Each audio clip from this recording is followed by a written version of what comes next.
বাস্তব জীবনটা না অনেক কঠিন। আর এই জীবনে আপনি যদি কোনোভাবে সফল হতে পারেন, যদি আপনার কিছু থাকে, তাহলে আপনি বাস্তবতার কাছে জিতে যাবেন। আর যদি কিছুই না থাকে, আপনি বাস্তবতার কাছে হেরে যাবেন। আর আমাদের সমাজের নারীরাই তো বেশি বাস্তবতার কাছে হেরে যায়। না তারা কারোর কাছে তার মনের কথাগুলো বলতে পারে, না কেউ তার মনকে বোঝে। যদি নারীরা কিছু করতে পারতো, প্রত্যেকটা নারীর যদি একটা কিছু থাকতো, তাহলে আজ নারীরা বাস্তবতার কাছে এতটাই হেরে যেত না। নারীরা সব সময় অবহেলায় থাকে, কখনো তার বাবা মায়ের কাছে, কখনো তার স্বামীর কাছে, আবার কখনো তার সন্তানের কাছে। কি অদ্ভুত নারীদের জীবনটা! কেউই কখনোই বোঝার চেষ্টা করে না কি চায় একটা নারী, কি জন্য সে পাগল, কী বা বলতে চায়, কেউ কখনোই বোঝার চেষ্টা করে না। একজন নারী কখনোই কারোর মনের মতো হতে পারে না, না পারে বাবা মায়ের মনের মতো, না পারে স্বামীর মন জয় করে থাকতে। আবার কিছু কিছু মানুষের ক্ষেত্রে, কিছু কিছু নারীর ক্ষেত্রে এগুলো ব্যতিক্রম।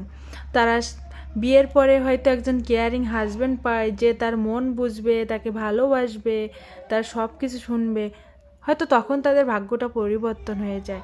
তো আবার কারুর এই বিয়ে নামক জিনিসটাই কারোর জীবনটা আবার অন্য দিকে ঠেলে নিয়ে যায়। আমাদের সমাজে নারী কেন এত অবহেলিত? আমাদের সমাজে নারীরা যদি কিছু করতে পারতো, তাদের এই অবহেলার জায়গাটা হয়তো আজ এখানে এসে দাঁড়াতো না। প্রত্যেকটা মানুষেরই কিছু না কিছু করার দরকার।